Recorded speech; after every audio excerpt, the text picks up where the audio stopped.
예수께서 십자가에 달리시기 전날 밤이었죠. 예수님은 제자들과 함께 귀한 식탁 교제를 나누십니다. 그 자리는 예수님께서 친히 행하시는 세족식으로까지 이어지는 아주 귀한 자리였는데요. 그로 인해서 제자들로 하여금 잊지 못할 영적 추억이 남겨지게 되었을 것입니다. 복된 자리가 된 거죠. 흔히 최후의 만찬이라 부르는 식탁 교제의 자리였습니다. 하지만 사실 제자들과 예수님과의 식탁 교제는 그것이 마지막은 아니었습니다. 진짜 마지막 식탁 교제는 오늘 본문에 등장하죠. 예수님은 부활하신 후 제자들을 친히 찾아가시사 함께 한 번에 식탁 교제를 더 가지실 계획을 가지고 계셨습니다. 그것이 오늘 본문의 이야기입니다. 먼저 오늘 본문 1절을 다시 한번 읽겠습니다. 1절입니다. 시작. 그 후에 예수께서 디베랴 호수에서 또 제자들에게 자기를 나타내셨으니 나타내신 일은 이러하니라. 아멘. 우리는 어제 우리에게 믿음을 주시기 위해 자신의 자녀들을 친히 찾아오시는 예수님을 만나 보았습니다. 그 예수께서 부활 후에 다시 한번 제자들에게 자신을 나타내신 것입니다. 그들을 찾아오신 것이죠. 예수님의 제자들 중에 베드로를 비롯한 어부 출신의 제자들이 있었습니다. 이들은 예수님의 죽음 후 인생의 방향성을 잃어버렸습니다. 그래서 고심하다가 예수님을 만나기 전 자신들이 하던 생업의 현장으로 돌아가게 된 것입니다. 그런 그들의 삶의 현장으로 부활하신 예수님께서 찾아오십니다. 그런데 참 타이밍이 기가 막힌 겁니다. 밤새 수고하였으나 아무것도 잡지 못한 허탈한 새벽, 그 새벽에 그들을 찾아오신 것입니다. 마치 베드로가 처음 예수님을 만날 때와 아주 흡사한 상황 아니겠습니까? 예수님은 물가에 서셨으나 제자들은 그가 예수님인 줄 알지 못합니다. 죽으신 분이 그곳에 서 계실 것이라고는 생각하기 어려웠을 것입니다. 그런데 그 낯선 사람은 고기가 없어 아무것도 잡지 못했다는 어부들에게 배 오른편으로 그물을 다시 한번 던질 것을 제안합니다. 제자들은 어쩌면 이때쯤 무엇인가 어렴풋한 기억이 떠오르게 된 것일지도 모르겠습니다. 어찌되었건 그들은 그 말씀에 이끌려서 배 오른편으로 그물을 던집니다. 그리고 그들의 빈 배는 만선으로 바뀝니다. 요한은 눈치가 아주 빠른 사람인지 이러한 상황 속에서 가장 먼저 예수님을 알아봅니다. 예수님과의 첫 만남을 떠올리기에 부족함이 없는 사건일 것입니다. 그리고 베드로에게 그가 주님이시라고 알려줍니다. 그 말을 들은 베드로가 급하게 배에서 뛰어내려 예수님께로 달려갑니다. 그리고 자신을 찾아오신 예수님을 만나게 된 것입니다. 그런데 여기서 정말 또 특별한 장면이 하나 펼쳐지는 겁니다. 제자들이 육지로 오르니까 예수님은 식사 자리를 이렇게 준비해 놓고 계십니다. 식탁을 차려놓고 계신 것이죠. 모두 밤새 고생했으니 꽤 배가 고팠을 겁니다. 그런 그들을 위해 예수께서 아침 식사를 준비해 놓으신 겁니다. 그리고 그들에게 이렇게 말씀하십니다. 와서 조반을 먹으라고요. 베드로를 포함한 제자들을 친히 찾아오신 예수님은요, 그렇게 그들에게 식사 교제의 자리를 제안하십니다. 제 아내와 제가 연애를 시작할 때는 제가 신학대학원 삼수를 하던 시기였습니다. 교회 파트 전도사로 사역을 하면서 평소에는 도서관에서 공부를 하면서 시험을 준비하고 있을 때였습니다. 가정 형편이 제가 좋지 않아서 당시 사역하던 교회 그 옥탑방에서 4년 정도 살았었는데 이렇게 교회 옥탑방에 살다가 아내와 결혼을 했는데 당시 그 이제 교회에 살 때는 식사를 해결하는 것이 늘 어려움이었습니다. 대부분 다 이제 사 먹어야 됐거든요. 주중에는요. 근데 형편도 넉넉하지 않고 그 남자분들 중에는 되게 좀 귀찮은 많은 분들 있잖아요. 제가 그랬는데 그래서 제가 끼니를 잘 못 챙겨 먹었습니다. 그런 저를 위해 당시 직장 생활하던 아내가 여유가 생기면 도서관과 교회로 찾아와서 밥을 많이 사줬습니다. 평소에는 잘 먹지 못하는 것도 아내가 사줘서 많이 먹었습니다. 그러다가 힘겹게 삼수 만에 합격을 해서 신대원에 들어가게 되었고 신대원 1학년 때 아내와 결혼을 했습니다. 아내와 3년 반 정도 연애를 했는데, 그러니까 아내는 제가 힘겹던 그 시기에 제 곁에서 열심히 저를 밥 사 먹인 사람입니다. 올해 3월 들어 아이들이 이제 유치원과 어린이집이 이제 개학을 해서 오랜만에 둘 다 한꺼번에 등원을 했습니다. 작년에는 코로나로 인해서 이제 거의 아이들이 유치원과 어린이집을 가지 못해서 월요일에도 계속 아이들을 돌봐야 했었는데, 이제 둘 다 보내고 아내와 단 둘이 월요일에 점심 외식을 했습니다. 아이들을 안 챙겨도 되니 그것만으로도 밥이 진짜 맛있더라고요. 연애하며 단 둘이 외식할 때가 생각이 났습니다. 그 시간이 참 애틋하고 좋았던 거죠. 그래서 제 기억에 그렇게 남아있고 또 기억이 나는 것이겠죠. 분명 우리 삶에 이렇게 사람과 함께 하는 식탁 교제는요, 단순히 먹는 것 이상의 특별함이 있습니다. 단순히 식사 교제가 밥 먹어서 배를 채우는 것에 목적이 있다고 하면 시간이 지나도 그렇게 기억이 나지 않을 겁니다. 하지만 분명히 소중한 사람과의 그 식사 교제는요, 먹는 것 이상의 특별한 목적이 있는 것입니다. 정작 무엇을 먹었는지는 기억이 안 나도 누가 먹었는지는 기억이 나고, 그리고 밥 먹으면서 어떤 이야기들이 오가는지는 기억이 나는 것이죠. 제가 교회 사역을 하면서 제가 청년 사역만 한 8년 정도 했는데, 그 기간 중에 가장 많이 한 일이 무엇이냐고 묻는다면 이건 정말 고민할 필요가 없습니다. 만나서 밥 사 먹인 겁니다. 그 청년이 있는 직장으로 학교로 찾아가서 밥 사 먹인 기억이 가장 많이 한 일이죠. 방황하고 힘들어하는 청년이 있으면 찾아가서 밥 사 먹이고, 새로운 청년이 있으면 밥 한 번 먹자고 졸라가지고 찾아가서 밥 사 먹이고, 교회 잘 안 나오는 청년이 있으면 찾아가서 밥 사 먹이고, 지금 제 이야기를 들으시면서 이 식사 자리를 단순히 한 끼 식사 해결을 위한 목적으로 제가 그랬다고 생각하시는 분은 아마 아무도 없을 겁니다. 그런데 그렇다고 그럼 목사님 무슨 목적입니까? 라고 저한테 묻는다면 제가 이상하게 이게 글로 좀 적어보려고 하니까 이게 어렵더라고요. 그래도 아마 다 아실 거예요. 내가 갈 테니까 만나서 밥 한번 먹자는 겁니다. 그게 목적입니다. 내가 너 있는 곳으로 갈 테니 식사 한번 하자고요.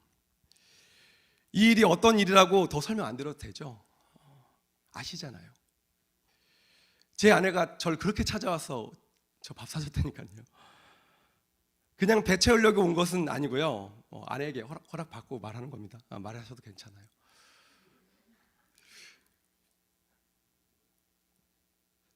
오늘 예수님이 딱 그러신 것이죠. 방황하는 제자들에게, 인생의 방향성을 잃어버린 제자들에게 친히 찾아가셔서 같이 밥 한번 먹자고 하시는 겁니다. 예수님이 구구절절히 다 설명하지 않아도 아마 모든 제자들은 다 느꼈을 겁니다. 그 자리에서요. 말로 다 표현하기 어렵지만 친히 찾아오셔서 준비하신 이 식사 자리를 통해서 모두 동일하게 그러한 예수님의 마음과 목적을 느끼지 않았겠습니까? 그리고 그 식사 자리에서 베드로는 내가 주님을 사랑합니다라고 3번 고백하게 됩니다. 예수님을 3번이나 저주하고 부인했던 그 베드로 말입니다. 예수님은 그렇게 식사 자리를 마련했던 목적을 이루시는 것 같아요. 그리고 그 베드로에게 내 양을 먹여달라고 부탁하십니다. 어떤 부탁하시는 겁니까?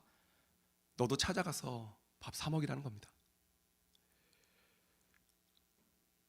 이것이 바로 오늘 우리를 찾아오시는 예수님의 일하심입니다. 찾아오심이죠. 세상을 살아가며 예수님을 따라 살겠다고 입으로는 다짐하지만 실제 삶으로는 예수님을 배신하는 연약한 우리들을 위로하시며 친밀한 교제의 자리로 인도하시기 위해 예수님은 오늘도 우리를 찾아오십니다. 그렇게 다시 친밀해진 관계 가운데 우리를 세워주시고, 그렇게 다시금 우리의 부족한 입술로 주님을 사랑한다고 고백할 수 있는 자로 세워주시기 위해, 더 나아가 이제는 예수님과 같이 다른 연약한 지체들을 찾아가 그들을 위로하며 친밀한 교제를 나눌 수 있는 그런 장성한 자로 우리를 세워가시기 위해 예수님은 오늘도 우리를 찾아오시는 것입니다.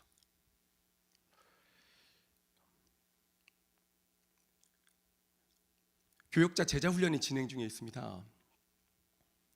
1주차 과제 중에 간증문이라는 과제가 있는데 제가 5주차에도 그 간증문을 제출했습니다. 5번 쓴 거예요. 어떤 분은 주님 기쁨의 교회 일의 최초가 아닌가 싶다고 저한테 말씀해 주시더라고요.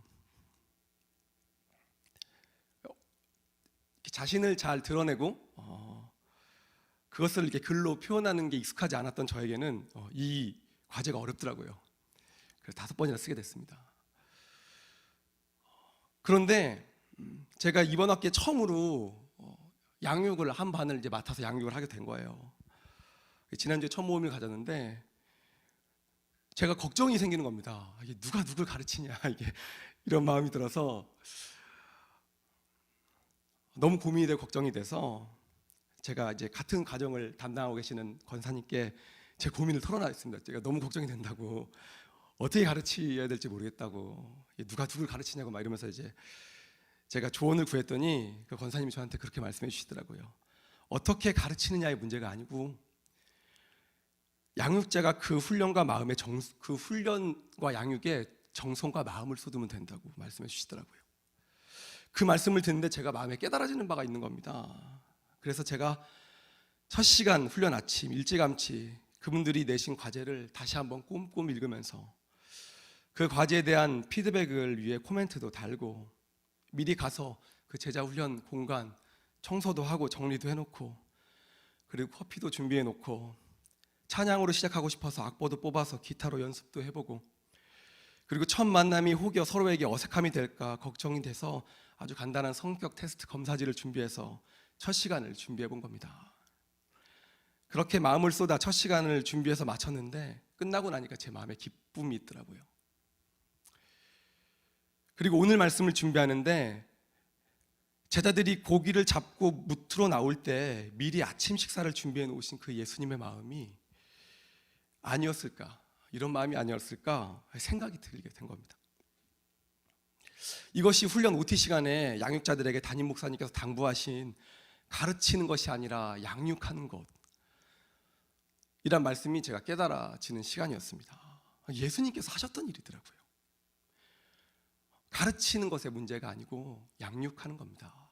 얼마나 그들에게 마음을 쏟느냐는 거죠.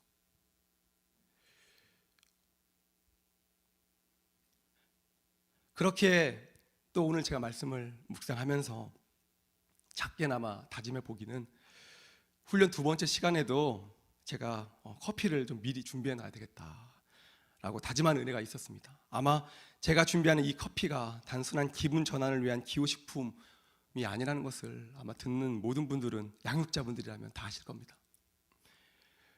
제가 어떤 마음으로 이거를 준비하게 되었는지를요. 사랑하는 성도 여러분,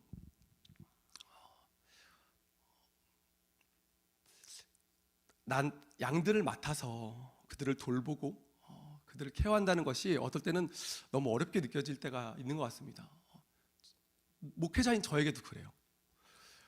사람을 양육하고 그들을 돌보고 그들을 케어한다는 것이 가끔은 무엇을 가르치고 어떻게 해야 되는 건지 너무 어렵고 고민이 될 때가 있는 것입니다. 그런데 오늘 예수님의 모습을 보니까 밥 먹는 것이 너무 어렵다고 생각하시는 분은 아마 없을 것이라 생각이 듭니다. 그 밥 먹는 것에도 마음을 쏟으니까 양육이 되는 겁니다. 제가 그래서 오늘 말씀을 읽으면서 내가 할 수 있는 것 쉬운 것부터, 예수님이 하셨던 것부터 하자, 그런 마음을 다짐하는 은혜가 있었습니다. 양육자분들, 또 양육을 받는 모든 분들에게 도전하기는 오늘 말씀 안에서 예수님의 마음을 깨닫는 은혜가 있기를 소망합니다.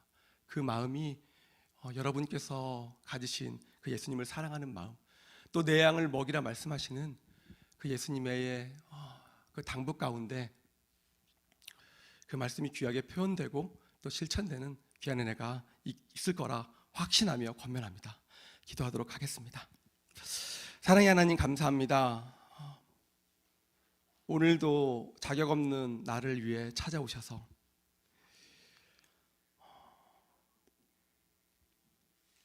정성으로 그 식사 자리를 준비하시는 그 예수 그리스도의 모습을 통해서 예수님의 마음이 어떤 마음이셨는지를 다시 한번 묵상하며 깨닫는 은혜가 있게 하심을 감사드립니다. 하나님, 와서 조반을 먹으라, 그리고 내 양을 먹이라 말씀하시는 그 예수님의 마음을 다시 한번 마음속에 되새기며 하나님 우리에게 맡겨주신 양들을 또 돌보고 보살필 수 있는 그런 귀한 은혜가 우리 모두에게 있기를 간절히 소망합니다. 하나님, 예수님의 마음 가운데 그것이 어떤 마음이었는지를 혹시 잊고 있었다면 다시 한번 말씀 앞에서 우리의 마음이 새롭게 되고 깨달아지는 복된 은혜가 있기를 간절히 소망합니다. 사랑합니다. 감사합니다. 이 모든 말씀 예수님의 이름으로 간절히 기도드립니다.